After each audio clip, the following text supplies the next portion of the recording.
ಕಳ್ಕೊಳ್ತಾ ಇದ್ದಾರೆ. ಅದರ ಕಾಲಾವಕಾಶ ಏನು 8ನೇ ತಾರೀಕುವರೆಗೂ ಕೊಟ್ಟಿದ್ದಾರೆ, ಆ ಕಾಲಾವಕಾಶವನ್ನ ಮುಂದೂಡಬೇಕು. ಇನ್ನ ಕನಿಷ್ಠ ಅಂತ ಹೇಳಿದ್ರು ಕೂಡ 1 ತಿಂಗಳವರೆಗೆ ಅದನ್ನ ಮುಂದುವರಿಸಿದ್ರೆ ಈ ಉಳಿದ ಮತದಾರರು ಯಾರು ಈ ಒಂದು ಲಾಜಿಕ್ ಡಿಸ್ಟ್ರಿಬ್ಯೂನ್ಸಿಯಲ್ಲಿ ಎಲ್ಲ ಮತ ಕಳ್ಕೊಳ್ತಾ ಇದ್ದಾರೆ ಅವರೆಲ್ಲ ಮತ್ತೊಮ್ಮೆ ತಮ್ಮ ಒಂದು ಮತವನ್ನು ಪಡ್ಕೊಳ್ಳೋದಕ್ಕೆ ಸಾಧ್ಯ ಅನ್ನುವಂಥದ್ದು, ಆ ಒಂದು ಹಕ್ಕು ಪಡೆಯೋದಕ್ಕೆ ಸಾಧ್ಯ ಅನ್ನುವಂಥದ್ದಾಗುತ್ತೆ. ಮಾಡಿರೋದ್ರಲ್ಲಿ ತೋರಿಸ್ತಾ ಇದ್ದಾರೆ ಏನಂತ ಹೇಳಿದ್ರೆ 16/6/2026ರಿಂದ 6ರವರೆಗೆ 10,69,504 ಮತದಾರರು ಇದ್ರು. ಅಂದ್ರೆ ಟೋಟಲ್ ಸ್ಟ್ಯಾಟಿಸ್ಟಿಕ್ಸ್ ಎಷ್ಟೇ ತಾರೀಕುವರೆಗೆ 16/6/2026ವರೆಗೆ ಒಟ್ಟು 10,69,504 ಮತದಾರರ ಪೈಕಿ 96% ಅಂದ್ರೆ 96.40% ಅಂದ್ರೆ 10,30,835 ಮತದಾರರನ್ನ ನಾವು ಮ್ಯಾಪಿಂಗ್ ಮಾಡಿಬಿಟ್ಟಿದೀವಿ ಅಂತ ಹೇಳ್ಬಿಟ್ಟು ಅವರು ತೋರಿಸ್ತಾ ಇದ್ದಾರೆ. ಅದು BLOಗಳು ಹೋಗ್ಬಿಟ್ಟು ಪಬ್ಲಿಕ್ಗೆ ಹೋಗ್ಬಿಟ್ಟು ನಿಮ್ಗೆ ಈ ರೀತಿ ಲಾಜಿಕ್ ಡಿಸ್ಟ್ರಿಬ್ಯೂಷನ್ ಕೂತ್ಕೊಂಡಿದೆ, ಈ ರೀತಿ ಪ್ರಾಬ್ಲಮ್ ಆಗಿದೆ, ಅದನ್ನ ಸರಿಪಡಿಸ್ಕೊಳ್ಳಿ ಅಂತ ಹೇಳ್ಬಿಟ್ಟು ಬಹಳಷ್ಟು ಜನ ಯಾರು ಹೋಗಿ ಹೇಳ್ತಾನೆ ಇಲ್ಲ. ಯಾಕಂದ್ರೆ ಅದು ಪಬ್ಲಿಕ್ ಅಲ್ಲಿ ಟ್ರಾನ್ಸ್ಪರೆಂಟ್ ಆಗಿ ಅನೌನ್ಸ್ ಆಗಿಲ್ಲ. ಅದೆಲ್ಲಿದೆ ಅಂತ ಹೇಳಿ BLO ಲಾಗಿನ್ ಅಲ್ಲಿ ಇದೆ. ನಿಮ್ಮ ಹೆಸರುಗಳು ಹೆಚ್ಚು ಕಡಿಮೆ ಆಗಿದ್ರೆ ಯಾರ ಮೊಬೈಲ್ ಅಲ್ಲಿ ಇರುತ್ತೆ ಅಂದ್ರೆ BLO ಮೊಬೈಲ್ ಅಲ್ಲಿ ಇರುತ್ತೆ. ಅದು ಪಬ್ಲಿಕ್ ಯಾರಿಗೂ ಗೊತ್ತಾಗಲ್ಲ. ಅಂತ ಟೈಮಲ್ಲಿ 100 ಮತದಾರರು ತಿಳುವಳಿಕೆ ಇಲ್ದಿರ ಅವ್ರು ನೆಗ್ಲೆಕ್ಟ್ ಮಾಡ್ಕೊಳ್ಳೋದ್ರಿಂದ ಏನಾಗುತ್ತೆ ಅಂತ ಹೇಳಿದ್ರೆ ಬರುವಂತ ಒಂದು ಕರಡು ಪಟ್ಟಿ ಏನಿರುತ್ತೆ 17ನೇ ತಾರೀಕು ರಿಲೀಸ್ ಆಗುವಂಥದ್ದು, ಆ ಕರಡು ಪಟ್ಟಿಯಲ್ಲಿ ಅವ್ರ ಹೆಸರು ಅನ್ನುವಂಥದ್ದು ಪರ್ಮನೆಂಟ್ ಆಗಿ ಡಿಲೀಟ್ ಅನ್ನುವಂಥದ್ದು ಆಗೋಗುತ್ತೆ ಲಾಜಿಕ್ ಡಿಸ್ಟ್ರಿಬ್ಯೂನ್ಸಿಯಲ್ಲಿ. ಮತ್ತೆ ಇನ್ನೊಂದು ಎದ್ದೇಳು ಕರ್ನಾಟಕ ಜಿಲ್ಲಾ ಕೋಆರ್ಡಿನೇಟರ್ ಸದ್ಯಕ್ಕೆ ಇದು ಏನು SIR ನಾಗರಿಕ ಮತದಾರರ ಸಮಿತಿ ಇದೆ, ಸೊ ಇದಕ್ಕೆ ಉಸ್ತುವಾರಿಯಾಗಿ ಕೆಲಸ ಮಾಡ್ತಾರೆ. ಎಲ್ರಿಗೂ ನಮಸ್ಕಾರ. ನನ್ನ ಹೆಸರು ಶ್ರೀನಿವಾಸ್ ಅಂತ. ನಾನು ಜೀವಿಕಾ ಸಂಘಟನೆಯಲ್ಲಿ ತಾಲೂಕು ಸಂಚಾಲಕರಾಗಿ ಕೆಲಸ ಮಾಡ್ತೀನಿ. ನಮಸ್ಕಾರ. ನನ್ನ ಹೆಸರು ಸೈಯದ್ ಬಾಷಾ ಅಂತ, ಕಾಂಗ್ರೆಸ್ ಪಾರ್ಟಿಯಲ್ಲಿ ವೈಸ್ ಪ್ರೆಸಿಡೆಂಟ್ ಆಗಿದ್ದೀನಿ.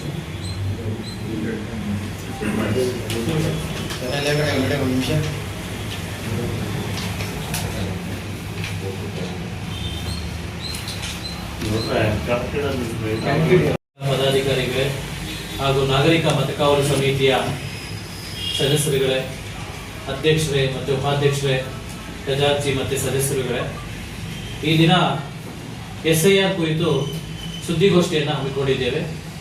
ನಾಗರಿಕ ಮತದಾರರ ಸಮಿತಿ ವತಿಯಿಂದ ಹಮ್ಮಿಕೊಂಡಿರುವುದರಿಂದ ಈ ಒಂದು ಸುದ್ದಿಗೋಷ್ಠಿಗೆ ತಾವೆಲ್ಲರೂ ಕೂಡ ಮಾಧ್ಯಮ ಮಿತ್ರರು ಆಗಮಿಸಿದ್ರ ಮೊದಲನೇದಾಗಿ ನಿಮಗೆ ನಾವು ಸ್ವಾಗತ ಬಯಸ್ತೇವೆ. ಈ ಒಂದು ಸುದ್ದಿಗೋಷ್ಠಿ ಕುರಿತು ನಾಗರಿಕ ಮತಕಾವಲು ಜಿಲ್ಲಾಧ್ಯಕ್ಷರಾದಂತಹ ಮೊಹಮ್ಮದ್ ನೂರುಲ್ಲಾ ಸರ್ ಅವರು ಸುದ್ದಿಗೋಷ್ಠಿಯನ್ನ ನಡೆಸಿಕೊಡ್ಬೇಕಾಗಿ ಅವರಲ್ಲಿ ಮನವಿ ಮಾಡ್ತೇವೆ. 1,141 ಮತದಾರರನ್ನ ಅಂದ್ರೆ 1,21,141 ಮತದಾರರನ್ನ ಇಲ್ಲಿ absent, shifted, deleted, death and others ಅಂದ್ರೆ ADSSO ಅಂತ ಹೇಳಿ ತೋರಿಸ್ತಾ ಇದ್ದಾರೆ. ADSSO ಅಲ್ಲಿ ಇದುವರೆಗೆ ಆಗಿರುವಂತವು ಇದೇ ಬಂದ್ಬಿಟ್ಕೊಂಡಿರೋದು ಇವಾಗ ನಮ್ಮ ಜಿಲ್ಲೆಯಲ್ಲಿ. ಅಂದ್ರೆ 1,21,041 ಮತದಾರರು ADSSO ಅಲ್ಲಿ ಬಂದು ಕೂತಿದ್ದಾರೆ ಇವಾಗ. ಅಂದ್ರೆ ಆ ಕಡೆ ಆಬ್ಸೆಂಟ್, ಶಿಫ್ಟೆಡ್, ಡಿಲೀಟೆಡ್, ಡೆತ್ ಮತ್ತೆ ಅದರ್ಸ್ ಅಂತ ಹೇಳಿ ಇಲ್ಲಿ ಅದರ್ಸ್ ಅಂತ ತೋರಿಸ್ತಾ ಇದಾರಲ್ಲ, ಅದರ್ಸ್ ಅನ್ನೋದಕ್ಕೆ ಸ್ಪಷ್ಟೀಕರಣ ಅನ್ನೋಂಥದ್ದು ಇದುವರೆಗೂ ಅವ್ರು ಕೊಡ್ತಾನೆ ಇಲ್ಲ. ಅದರ್ಸ್ ಅಂದ್ರೆ ಯಾವುದು ಅಂತ ಬಹಳಷ್ಟು ಯಾಕೆ ಡಿಲೀಟ್ ಆಗ್ತಾ ಇದೆ ಅಂತ ಹೇಳಿದ್ರೆ, ಒಂದು ಏನಂದ್ರೆ SIR ಪ್ರಕ್ರಿಯೆ ಅನ್ನುವಂಥದ್ದು ಗುಣತಃ ನಾವು ನೋಡಿದ್ರೆ ಇದು ಅವೈಜ್ಞಾನಿಕವಾಗಿರುವಂಥದ್ದು. ಅಂದ್ರೆ ವೈಜ್ಞಾನಿಕವಾಗಿ ಅದಕ್ಕೆ ಕಾಲಾವಕಾಶವನ್ನ ಕೊಟ್ಟು ಮಾಡಬೇಕಾಗಿತ್ತು. ಆದ್ರೆ 30 ದಿವಸ ಟೈಮ್ ಕೊಟ್ಬಿಟ್ಟು BLOಗಳಿಗೆ ಹೋಗ್ಬಿಟ್ಟು ನೀವು ಕೆಲಸ ಮಾಡಿ, ನೀವು ಪ್ರೋಗ್ರೆಸ್ ತೋರಿಸಿ ಅಂತ ಹೇಳಿದ್ರೆ 30 ದಿವಸದಲ್ಲಿ ಇವ್ರು ಹೋಗ್ಬಿಟ್ಟು ಕೇಳೋದಕ್ಕೂ ಆಗಲ್ಲ. ಅದೇ ರೀತಿಯಾಗಿ ಅವರು ಮತದಾರರು ರೀಚ್ ಆಗೋದಕ್ಕಾಗಲ್ಲ. ಮತ್ತೆ ಅದ್ರ ಜೊತೆಗೆ ಅವ್ರು ಬೇಕಾಗಿರುವಂತ ಡಾಕ್ಯುಮೆಂಟ್ಸ್ ಅದಕ್ಕೆ ಸಬ್ಸಿಕ್ವೆಂಟ್ ಪ್ರೂಫ್ ಏನ್ ಕೊಡಬೇಕು, ಆ ಪ್ರೂಫ್ ಅನ್ನ ಕೊಡೋದಕ್ಕೂ ಸಾಧ್ಯ ಆಗಲ್ಲ. ಯಾಕಂದ್ರೆ ತಮ್ಗೆಲ್ಲ ಗೊತ್ತಿರೋ ನಮಗೆ ತಾಲೂಕು ಆಫೀಸಲ್ಲಿ ಎಲ್ಲಾದ್ರೂ ಹೋಗ್ಬಿಟ್ಟು ಒಂದು ಕ್ಯಾಸ್ಟ್ ಸರ್ಟಿಫಿಕೇಟ್, ಇನ್ಕಮ್ ಸರ್ಟಿಫಿಕೇಟ್ ಕೊಟ್ಟರೆ ಕಡಿಮೆ ಅನ್ಕೊಂಡು 1 ವಾರದಿಂದ 2 ವಾರ ಟೈಮ್ ಅನ್ನು ತಗೊಳ್ತಾರೆ. ಆದ್ರೆ ಇಲ್ಲಿ ಅದು ತಗೊಂಡು ಕೊಡೋದಕ್ಕೂ ಅವಕಾಶ ಸಿಗದಿರೋ ಇರುವಂತ ಒಂದು ಪರಿಸ್ಥಿತಿ ಅನ್ನುವಂಥದ್ದು ಇವತ್ತು ಮತದಾರರಿಗೆ ಆಗಿದೆ. ಶಿಫ್ಟಿಂಗ್ ಆದವರು, ಮನೆಯಲ್ಲಿ ಇಲ್ಲದವರು, ಡಿಲೀಟೆಡ್ ವೋಟರ್ಸ್ ಅಂತ ಹೇಳ್ಬಿಟ್ಟು ಈ ಒಂದು ಪ್ರಕ್ರಿಯೆ ಅನ್ನುವಂಥ ಏನ್ ಮಾಡ್ತಾ ಇದ್ದಾರೆ. ಇದರಲ್ಲೂ ಅಷ್ಟೇ ಬಾಡಿಗೆದಾರರು ಒಂದು ಮನೆಯಿಂದ ಇನ್ನೊಂದು ಮನೆಗೆ ಬಾಡಿಗೆಗೆ ಹೋಗ್ಬಿಟ್ಟು ಶಿಫ್ಟ್ ಆಗಿರ್ತಾರೆ, ವಾರ್ಡ್ಗಳು ಬದಲಾವಣೆ ಮಾಡಿರ್ತಾರೆ, ನಾವು ಒಂದು ಊರಿಂದ ಇನ್ನೊಂದು ಊರಿಗೆ ಹೋಗಿರ್ತಾರೆ. ಅಂತ ಟೈಮಲ್ಲಿ ಅವರು ಅಲ್ಲಿ ಹೋಗ್ಬಿಟ್ಟು ಶಿಫ್ಟ್ ಆಗಿದ್ದಾದ್ಮೇಲೆ ಅದನ್ನು ಟ್ರಾನ್ಸ್ಫರ್ ಮಾಡ್ಕೊಳ್ಳೋದಕ್ಕೆ ಅವ್ರಿಗೆ ಕಾಲಾವಕಾಶ ಅನ್ನುವಂಥದ್ದು ಕೊಡಬೇಕಾಗುತ್ತೆ. ಆದರೆ ಇಲ್ಲಿ ಏನಾಗಿದೆ ಅಂತ ಹೇಳಿದ್ರೆ ಕಾಲಾವಕಾಶಕ್ಕೂ ಸಮಯ ಅನ್ನುವಂಥದ್ದು ಇಲ್ಲ. ಮತ್ತೆ ಅದ್ರ ಜೊತೆಗೆ ಡಿಲೀಟ್ ಯಾರ್ಯಾರು ಆಗ್ಬಿಟ್ಟಿದೆ ಅಂತ ಹೇಳ್ಬಿಟ್ಟು ನೈಜ ಮತದಾರರಿಗೂ ಅವ್ರ ಹೆಸರು ಅನ್ನುವಂಥ ಡಿಲೀಟ್ ಆಗಿದೆ ಅಂತ ಗೊತ್ತಾಗಲ್ಲ. ಲಾಸ್ಟಿಗೆ ಒಂದು ವಿಪರ್ಯಾಸ ಏನಂದ್ರೆ ಎಷ್ಟೋ ಜನ BLOಗಳು ಅವರೆಲ್ಲ ಕೆಲಸ ಮಾಡ್ತಾರೆ, ಅವ್ರ ಹೆಸರು ಕೂಡ ಪಟ್ಟಿಗಳಲ್ಲಿ ಇಲ್ದಿರ ಇರುವಂತಹ ಒಂದು ಕೆಲಸ ಅನ್ನುವಂಥದ್ದು ಈ ಒಂದು ಪ್ರಕ್ರಿಯೆಯಲ್ಲಿ ಆಗಿದೆ. ಬಹಳಷ್ಟು ಕಡೆ ಏನಾಗಿದೆ ಅಂತ ಹೇಳಿದ್ರೆ ಸಂಬಂಧಗಳನ್ನ ಕಲ್ಪಿಸುವಾಗ BLOಗಳು ತರಾತುರಿಯಲ್ಲಿ ಪರ್ಸೆಂಟೇಜ್ ಅನ್ನ ತೋರಿಸ್ಬೇಕು, ಅವರು ಪ್ರೋಗ್ರೆಸ್ ಏನಾಗಿದೆ ಅಂತ ತೋರಿಸ್ಬೇಕು, ಒತ್ತಡ ಜಾಸ್ತಿ ಇದೆ ಅಂತ ಹೇಳ್ಬಿಟ್ಟು ಅವ್ರು ಏನ್ ಮಾಡಿದ್ರೆ ಸಂಬಂಧಗಳನ್ನ ತಿರುಚಿ ಮ್ಯಾಪಿಂಗ್ ಮಾಡ್ಕೊಂಡು ಹೋಗಿದ್ದಾರೆ. ಇವಾಗ ಮಾವ ಇದ್ರೆ ಆ ಮನೆಯಲ್ಲಿರುವಂತ ಸೊಸೆಗೆ ಮೊಮ್ಮಗಳು ಅಂತ ಕೊಟ್ಕೊಂಡು ಹೋಗಿದ್ದಾರೆ. ಅಪ್ಪ ಇದ್ರೆ ಅಪ್ಪನನ್ನ ಬೇರೆ ಸಂಬಂಧ ಕೊಟ್ಬಿಟ್ಟು ಮಾವ ಅಂತ ಕೊಟ್ಕೊಂಡು ಹೋಗಿರ್ತಾರೆ. ಅಥವಾ ಅದೇ ರೀತಿಯಾಗಿ ಅತ್ತೆ ಇದ್ರೆ ಅತ್ತೆಯನ್ನ ತಾಯಿ ಅಂತ ಕೊಟ್ಕೊಂಡು ಹೋಗಿರ್ತಾರೆ ಸೊಸೆಗೆ ಮ್ಯಾಪಿಂಗ್ ಮಾಡುವಾಗ. ಈ ರೀತಿ ತರಾತುರಿಯಲ್ಲಿ BLOಗಳು ತಮ್ಮ ಒಂದು ಪ್ರೋಗ್ರೆಸ್ ಅನ್ನು ತೋರಿಸಬೇಕು, ಹಾಗೂ ಒತ್ತಡ ಜಾಸ್ತಿ ಇದೆ ಅಂತ ಹೇಳ್ಬಿಟ್ಟು ಅಲ್ಲಿ ತಪ್ಪುಗಳನ್ನು ಮಾಡಿರೋದ್ರಿಂದ ಅವರು ಮ್ಯಾಪಿಂಗ್ ಅಲ್ಲಿ ಮಾಡಿರೋ ತಪ್ಪುಗಳಿಂದ ಏನಾಗ್ತಾ ಇದೆ ಅಂತ ಹೇಳಿದ್ರೆ ಇವಾಗ ಮತ್ತೆ ಅದೇ ರಿಪೀಟ್ ಆಗ್ತಾ ಇರೋದ್ರಿಂದ ಲಾಜಿಕ್ ಡಿಸ್ಕ್ರಿಪಿಯನ್ಸಿಯಲ್ಲಿ ಬಹಳಷ್ಟು ಜನರ ಒಂದು ಹೆಸರುಗಳನ್ನಂಥದ್ದು ಹೋಗೋದಕ್ಕೆ ಸಾಧ್ಯ ಅನ್ನೋಂಥದ್ದು ಆಗುತ್ತೆ. ಮತ್ತೆ ಅದೇ ರೀತಿಯಾಗಿ ಏನಿದೆ ಎಲ್ಲರೂ ಸೇರ್ಕೊಂಡು ಸರ್ಕಾರದ ಮೇಲೆ ಒತ್ತಡವನ್ನ ಹೇರಿದ್ವಿ. ಏನು ಒತ್ತಡ ಅಂತ ಹೇಳಿದ್ರೆ ಮತದಾರರು ತಾವು ಹೆಂಗು SIR ಅನ್ನ ಕಾಲಾವಕಾಶ ಕೊಡಿ ಅಂದ್ರೂ ಕೊಡ್ತಾ ಇಲ್ಲ ನೀವು, ಹಾಗೂ SIR ಅಲ್ಲಿ ಯಾರು ಬಿಟ್ಟು ಹೋಗ್ತಾರೋ ಅವರಿಗೆ ಮತ್ತೊಮ್ಮೆ ಸೇರಿಸ್ಕೊಳ್ಳೋದಕ್ಕೆ ಫಾರ್ಮ್ 6 ಅನ್ನ ಕೊಡೋದಕ್ಕೆ ಅಂತ ಹೇಳ್ಬಿಟ್ಟು ಅವಕಾಶವನ್ನ ಕಲ್ಪಿಸ್ಕೊಡ್ಬೇಕು. ಹಾಗೂ ಆ ಒಂದು ಫಾರ್ಮ್ 6 ಸಬ್ಮಿಟ್ ಮಾಡಬೇಕಂದ್ರೆ ಅದಕ್ಕೆ ಬೇಕಾಗಿರುವಂತಹ ಡಾಕ್ಯುಮೆಂಟ್ಸ್ ಅಂದ್ರೆ 13 ಡಾಕ್ಯುಮೆಂಟ್ಸ್ ಎಮ್ಯುನರೇಷನ್ ಫಾರ್ಮ್ ಬ್ಯಾಕ್ ಸೈಡ್ ಅಲ್ಲಿ ಟೋಟಲ್ ಆಗಿ 13 ಡಾಕ್ಯುಮೆಂಟ್ಸ್ ಅನ್ನ ಅವರು ಕೇಳ್ತಾರೆ. ಅದರ ಒಂದು ಡಾಕ್ಯುಮೆಂಟ್ ಅಂತೂ ನೋಡಿದ್ರೆ ನಗು ಬರುತ್ತೆ. ಅಂದ್ರೆ 1987ಕ್ಕಿಂತ ಮುಂಚೆ ಇರುವಂತಹ ಪಾಸ್ಬುಕ್ ಅನ್ನ ತೋರಿಸಬೇಕು ಅನ್ನುತ್ತೆ, ಅಥವಾ ಪೋಸ್ಟ್ ಆಫೀಸ್ ಅಲ್ಲಿ ಇರುವಂತಹ ಡಾಕ್ಯುಮೆಂಟ್ ಅನ್ನ ಕೇಳುತ್ತೆ, ಅಥವಾ LIC ಡಾಕ್ಯುಮೆಂಟ್ ಅನ್ನ ಕೇಳುತ್ತೆ. ಯಾವಾಗಿದ್ದು ಬಿಫೋರ್ 1987. ಆ ರೀತಿಯಾಗಿರುವಂತಹ ಅಂದ್ರೆ ಅವೈಜ್ಞಾನಿಕವಾಗಿರುವಂತಹ ಒಂದು ದಾಖಲೆಗಳನ್ನ ಕೇಳೋದ್ರ ಮೂಲಕವಾಗಿ ಸಾಧಾರಣವಾಗಿರುವಂತಹ ಒಬ್ಬ ಕೃಷಿ ಕೂಲಿ ಕಾರ್ಮಿಕ ಇರುವಂತವನು, ಒಬ್ಬ ಬಡವ ಬೆಳಗ್ಗೆಯಿಂದ ಸಾಯಂಕಾಲ ಕೂಲಿಗೆ ಹೋಗುವಂತವನು ಅವನು ಇವೆಲ್ಲ ಡಾಕ್ಯುಮೆಂಟ್ಸ್ ಇಟ್ಕೊಳಕ್ಕಾಗುತ್ತಾ?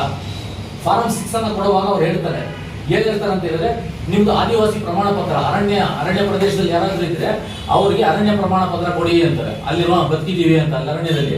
ಅಥವಾ ನಿವೇಶನ ರಹಿತರಿರುವಂತವ್ರಿಗೆ ನಿಮಗೆ ನಿವೇಶನ ಕೊಟ್ಟಿರುವಂತದ್ದಾಗ್ಲಿ ಅಥವಾ ಭೂ ದಾಖಲೆ ಅನ್ನುವಂಥದ್ದಾಗ್ಲಿ ಸರ್ಕಾರದಿಂದ ವಿತರಣೆ ಮಾಡಿದ್ರೆ ಅದನ್ನ ಕೊಡಿ ಅಂತ ಹೇಳ್ತಾರೆ. ಸರ್ಕಾರಗಳು ಎಷ್ಟು ಜನಕ್ಕೆ ಇವತ್ತು ಮನೆಗಳಿಲ್ದಿರೋ ಇರುವಂತ, ಈಗ ಇಡೀ ಒಂದು ಕರ್ನಾಟಕ ರಾಜ್ಯದಲ್ಲಿ SIR ಪ್ರಕ್ರಿಯೆ ಅನ್ನುವಂಥದ್ದು, ಎಮ್ಯುನರೇಷನ್ ಫಾರಂ ಅನ್ನ ನೀಡುವಂಥದ್ದು ಮತ್ತೆ ವಾಪಸ್ ತಗೊಳ್ಳುವಂಥ ಒಂದು ಪ್ರಕ್ರಿಯೆ ಅನ್ನುವಂಥದ್ದು ಅಂತಿಮ ಘಟ್ಟವನ್ನ ತಲುಪಿದೆ.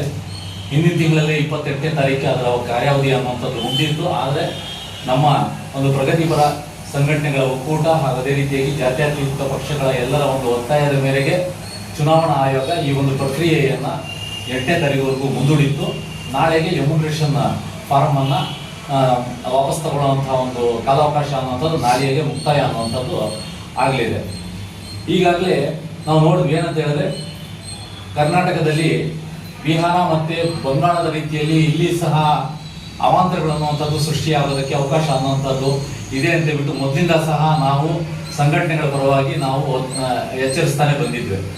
ಆದರೆ ಈ ಒಂದು ವಿಶೇಷ ತೀವ್ರ ಮತದಾರ ಒಂದು ಪರಿಷ್ಕರಣೆ ಕಾರ್ಯ ಏನ್ ನಡೀತಾ ಇದೆ ಇದರಲ್ಲಿ ನಾವು ಕಂಡಂಗೆ ಇವಾಗ ಸುಮಾರು 1,10,00,000 ಜನ ಮತದಾರರು ಕರ್ನಾಟಕದವರು ಮತದಾರರ ಪಟ್ಟಿಯಿಂದ ಹೊರಗುಳಿಯುವಂತಹ ಸಾಧ್ಯತೆ ಅನ್ನುವಂಥದ್ದು ಜಾಸ್ತಿ ಇದೆ. ಸಾವಿರಾರು ಮತದಾರರು ತಮ್ಮ ನೈಜ ಸಂವಿಧಾನಿಕವಾಗಿರುವಂತಹ ಒಂದು ಹಕ್ಕಿಂದ ಹೊರಗಡೆ ಉಳಿಯುವಂತಹ ಒಂದು ಸಾಧ್ಯತೆಗಳು ಅನ್ನುವಂಥದ್ದು ಜಾಸ್ತಿ ಇರುತ್ತೆ. ಮೊದಲೆಲ್ಲ ಅನ್ಕೊಳ್ತಾ ಇದ್ರೆ ಅಂತ ಹೇಳಿದ್ರೆ ಬಹಳಷ್ಟು ಮತಗಳು ಹೋಗಲ್ಲ, ಮತದಾರರ ಒಂದು ಹಕ್ಕು ಅನ್ನುವಂಥದ್ದು ವಂಚನೆ ಆಗಲ್ಲ ಅಂತ ಹೇಳಿ ಹೇಳ್ತಾ ಇದ್ರು. ಆದ್ರೆ ನಿನ್ನೆ ಅಥವಾ ನೀವು ಇತ್ತೀಚೆಗೆ ಒಂದು 2-3 ದಿನಗಳಲ್ಲಿ ಮಾಧ್ಯಮಗಳಲ್ಲಿ ಬರ್ತಾ ಇರೋದನ್ನ ಸುದ್ದಿಯನ್ನ ನೋಡಿದ್ರೆ 88 ಲಕ್ಷ ಅಂತ ಹೇಳ್ತಾ ಇದ್ರು. ಆದ್ರೆ ಇವಾಗ ಸುಮಾರು 1 ಲಕ್ಷ, ಇಲ್ಲಿ 1,10,00,000 ಸುಮಾರು 10,59,288 ವೋಟರ್ಸ್ ಒಂದು ಲಿಸ್ಟ್ ಅನ್ನುವಂಥದ್ದು ಡಿಲಿಷನ್ ಮಾಡಲ್ ಬರುವಂತಹ ಒಂದು ಸಾಧ್ಯತೆ ಅನ್ನುವಂಥದ್ದು ಇಡೀ ಒಂದು ರಾಜ್ಯದಲ್ಲಿ. ಇದರಿಂದ ಇಲ್ಲಿ ಚುನಾವಣಾ ಆಯೋಗಕ್ಕೆ ನಾವು ಕೆಲವು ಪ್ರಶ್ನೆಗಳನ್ನ ಹಾಕೋದಕ್ಕೆ ಇಷ್ಟಪಡ್ತೀವಿ. ಏನಂತ ಹೇಳಿದ್ರೆ ಇಲ್ಲಿ ಶಿಫ್ಟೆಡ್ ಮತ್ತೆ ಆಬ್ಸೆಂಟ್ ಅಂತ ಹೇಳ್ಬಿಟ್ಟು ತೋರಿಸ್ಕೊಂಡು ಹೋಗ್ತಾರೆ. ADSSO ಅಲ್ಲಿ ಶಿಫ್ಟೆಡ್, ಡಿಲೀಟೆಡ್ ಮತ್ತೆ ಅದ್ರ ಜೊತೆಗೆ ಅದರ್ಸ್, ಆಬ್ಸೆಂಟ್ ಈ ರೀತಿಯಾಗಿರುವಂತಹ ಒಂದು ಇದರಲ್ಲಿ ಇಟ್ಕೊಂಡು ಹೋಗು ಅದನ್ನ ಏನ್ ಮಾಡಿದ್ದಾರೆ ಅಂತ ಹೇಳಿದ್ರೆ ಅದ್ರ ಪಟ್ಟಿಯಲ್ಲಿ ಸಾವಿರಾರು ಜನರನ್ನ ತೋರಿಸ್ತಾ ಇದ್ದಾರೆ. ಇವಾಗ ನಗರ ಪ್ರದೇಶಗಳಲ್ಲಿ ಏನಾಗಿರುತ್ತೆ, ಹಳ್ಳಿಗಳಲ್ಲಿ ಅಂತ ಹೇಳಿದ್ರೆ ಚಿಕ್ಕದಾಗಿರುತ್ತೆ, ಹಳ್ಳಿ ಒಂದು 200-300 ಜನ ವೋಟರ್ಸ್ ಇರ್ತಾರೆ, ಅವ್ರಿಗೆ ಸರ್ವೆ ಮಾಡ್ಕೊಳ್ಳೋದು ಸ್ವಲ್ಪ ಈಸಿ ಆಗುತ್ತೆ, BLOಗಳಿಗೆ ಅದು ಮುಗಿಸ್ತಾರೆ. ಆದ್ರೆ ನಗರ ಪ್ರದೇಶಗಳಲ್ಲಿ ಏನಾಗುತ್ತೆ ಅಂತ ಹೇಳಿದ್ರೆ ಅಲ್ಲಿರುವಂತಹ ಟೋಟಲ್ ಆಗಿರುವಂತಹ ಒಂದು ಪಾಪ್ಯುಲೇಷನ್ ಅನ್ನ 1 ತಿಂಗಳ ಕಾಲಾವಧಿಯಲ್ಲಿ ಹೋಗ್ಬಿಟ್ಟು SIR ಪ್ರಕ್ರಿಯೆ ಅನ್ನುವಂಥದ್ದು ಮುಗಿಸೋದಕ್ಕೆ ಸಾಧ್ಯ ಅನ್ನುವಂಥದ್ದು ಆಗಲ್ಲ. ಅಧಿಕಾರಿಗಳು ಈಗಾಗಲೇ ಕರ್ನಾಟಕ ರಾಜ್ಯ ಸರ್ಕಾರ ಏನ್ ಆದೇಶ ಕೊಟ್ಟಿದೆ, ಎಲ್ಲಾ ತಾಲೂಕುಗಳಲ್ಲಿ ಸಹಾಯ ಕೇಂದ್ರಗಳನ್ನ ತೆರೀಬೇಕು, ಮತ್ತೆ ಜಾತಿ ಆದಾಯ ಪ್ರಮಾಣ ಪತ್ರಗಳನ್ನು ಏನ್ ಕೊಡ್ತಾ ಇದ್ದಾರೆ ಸೊ ಅದು ಕೇವಲ ಜನಸಾಮಾನ್ಯರು ಅಪ್ಲೈ ಮಾಡಿರ್ತಕ್ಕಂತಹ ಜಾತಿ ಆದಾಯ ಪ್ರಮಾಣ ಪತ್ರಗಳನ್ನೇ ಕೊಡ್ತಾ ಇರೋದು, ಇವರು ಬೇರೆ ಯಾವುದು ಕೊಡ್ತಾ ಇಲ್ಲ. ಆದ್ರೆ SC/ST ಕ್ಯಾಟಗರಿ ಇದೆಯಲ್ಲ ಅದನ್ನ ಕೊಡ್ತಾ ಇಲ್ಲ ಈಗ. ಅವ್ರು ಕೊಟ್ಟರು ಏನು ಕೂಡ SIR ಗೆ ಈ ದಾಖಲೆ ST/ST ಸಮುದಾಯಕ್ಕೆ ಇದಾಗೋದಿಲ್ಲ, ಯೂಸ್ ಆಗೋದಿಲ್ಲ. ಸೊ ಇದು ಕೂಡ ಒಂದು ಬೇಡಿಕೆ ಇದೆ. ಆದಷ್ಟು ಬೇಗ ಈ SC/ST ಸಮುದಾಯದವರಿಗೆ ಈ ದಾಖಲೆ ಅನ್ನೋದನ್ನ ಕೊಡಬೇಕಾಗುತ್ತೆ, ಜಾತಿ ಆದಾಯ ಪ್ರಮಾಣ ಪತ್ರದಲ್ಲಿ ಇದು ಕೊಡಬೇಕಾಗುತ್ತೆ. ಎರಡನೇದು PRC certificate, permanent residential certificate ಹೇಳಿದ್ರಲ್ಲ ಈಗಾಗಲೇ, ಅದು ಕೇವಲ ಬೆರಣಿಕೆ ಮಾತ್ರ ಅಲ್ಲಲ್ಲಿ ಕೇಂದ್ರಗಳನ್ನು ತೆರೆದಿದ್ದಾರೆ. ಆದ್ರೆ ಈ ನೋಟಿಸ್ಗಳು ಬರೋಕ್ ಶುರು ಆದಾಗ 17ನೇ ತಾರೀಕು ಕರಡು ಮತದಾರರ ಪಟ್ಟಿ ಮುಗಿದ ನಂತರ ನೋಟಿಸ್ ಪ್ರಕ್ರಿಯೆ ಏನ್ ನಡೆಯುತ್ತೆ, ಅವಾಗ ಲಕ್ಷಾಂತರ ಜನ, ಸಾವಿರಾರು ಜನ ತಾಲೂಕು ಕಚೇರಿಗಳಿಗೆ ಹೋಗುವಂತ ಸಾಧ್ಯತೆ ಇದೆ. ಅದಕ್ಕೋಸ್ಕರನೇ ಇಲ್ಲಿನ ತಾಲೂಕು ಆಡಳಿತ ಮತ್ತೆ ಜಿಲ್ಲಾ ಆಡಳಿತ ಏನ್ ಮಾಡಬೇಕು, ಪ್ರತ್ಯೇಕವಾದಂತಹ ಕೇಂದ್ರಗಳನ್ನ ತೆರೀಬೇಕು. ಒಂದು ಸಹಾಯ ಕೇಂದ್ರ, ಎರಡನೇದು ಏನು ಜಾತಿ ಆದಾಯ ಪ್ರಮಾಣ ಪತ್ರ ಮತ್ತೆ PRC ಗಳನ್ನ ಕೊಡುವಂತಹ ಕೆಲಸನೂ ಕೂಡ ಆಗ್ಬೇಕು. ಮತ್ತೆ ಈ ಏನು ಸಮಯ ಇದೆ SIR ಗೆ, ಇದು ಕಾಲಾವಕಾಶ ಸಾಕಾಗ್ತಾ ಇಲ್ಲ. BLOಗಳಿಗೆ ಒತ್ತಡ ಇದೆ, ಇವತ್ತು ವಿಲೇಜ್ ಅಕೌಂಟೆಂಟ್ಗಳು ಒತ್ತಡ ಇದೆ, ತಹಶೀಲ್ದಾರ್ ಅವ್ರಿಗೂ ಒತ್ತಡ ಇದೆ. ಸೊ ಆ ಕಾರಣದಿಂದ ಇದು ಹೆಚ್ಚಿನ ಸಮಯ ಕೊಡಬೇಕು ಚುನಾವಣೆ ಆಯೋಗ ಅಂತ ಒಂದು ಮನವಿ ಇದೆ.